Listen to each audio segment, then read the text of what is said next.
On vous présente nos derniers arrivages. On commence avec Crafting de Cosmos, qui est un jeu pour 2 à 4 joueurs, les parties de 60 à 90 minutes pour 14 ans et plus. C'est un jeu avec une super belle présentation, un jeu de stratégie. Il va falloir construire des galaxies, contrôler la vitesse de la lumière, etc. Donc, un très beau jeu de stratégie qui est Crafting de Cosmos.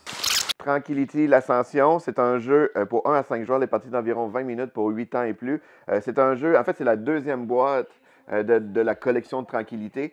On n'a pas besoin du jeu original pour jouer, c'est un jeu complètement indépendant. Puis le jeu inclut le jeu standard ainsi que 3 extensions déjà dedans, 3 mini-extensions, puis un mode solo. C'est un jeu coopératif qu'on va être des alpinistes qui essaient de grimper une montagne. Donc ça a l'air vraiment le fun, là, même si le titre s'appelle Tranquillité, ça n'a pas l'air si tranquille que ça. Donc c'est Tranquillité, l'Ascension. Papayou Popri, c'est un jeu pour 3 à 8 joueurs, des parties d'environ 30 minutes pour 7 ans et plus. Ça se trouve être un jeu un peu, une version comme inversée et déjantée du tarot. C'est un jeu, dans le fond, on va créer notre main de cartes en donnant des cartes à notre voisin de gauche, mais on va en recevoir aussi notre main de droite. Et il faut réussir, faire des plis, en fait, mais il ne faut pas gagner les plis et encore moins gagner le Papayou. Donc c'est Papayou.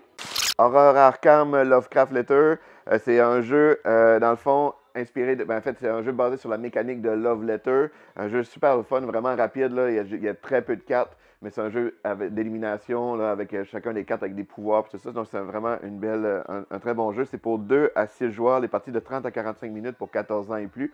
Ça, c'est la version Lovecraft. Super belle illustration. Donc, c'est Horror Arkham Lovecraft Letter. Flip 7, c'est un nouveau jeu de cartes de prise de risque. C'est un jeu pour 3 joueurs et plus, les parties d'environ 20 minutes pour 8 ans et plus. C'est un jeu que j'ai pas eu la chance d'essayer encore, mais Lou Gabriel l'a essayé, il a adoré.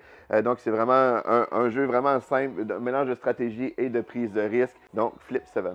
Astérix et compagnie, c'est un jeu de cartes pour 2 à 4 joueurs, les parties d'environ 35 minutes pour 8 ans et plus.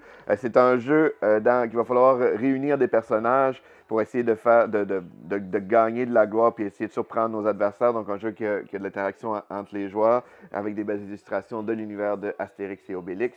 Donc c'est Astérix et compagnie. Django, un nouveau jeu de cartes stratégique aussi pour 3 à 5 joueurs, les parties d'environ 15 minutes pour 10 ans et plus. C'est un jeu un peu toujours dans la même veine, un peu de style trio.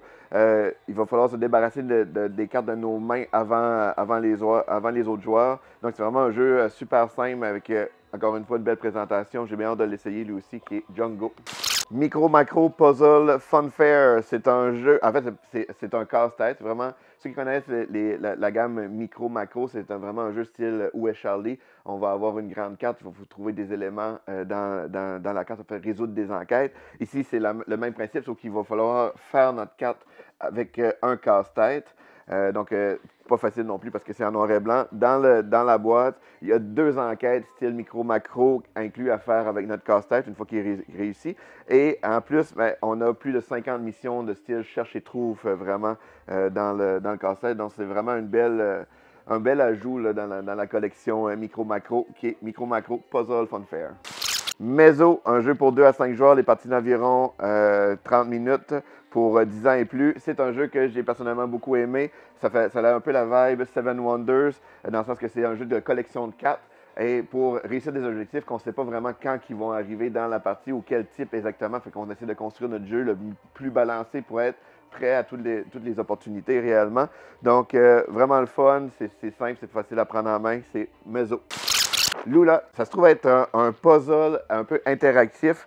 Dans le fond, c'est qu'on va inventer plus de 48 histoires vraiment dans la boîte en faisant différents puzzles. On va choisir 144 pièces dans le fond pour réussir à construire notre histoire. Donc, très original. C'est vraiment un mélange entre jeu et casse-tête.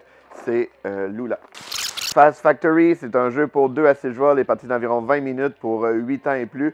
C'est un jeu de défi, en fait. 2 équipes vont s'affronter une contre l'autre pour réussir des défis. Un mélange de dextérité, de rapidité, d'observation, un peu de stratégie aussi, selon plus tactique en fait. Donc, c'est Fast Factory et ça fait le tour des nouveautés de cette semaine.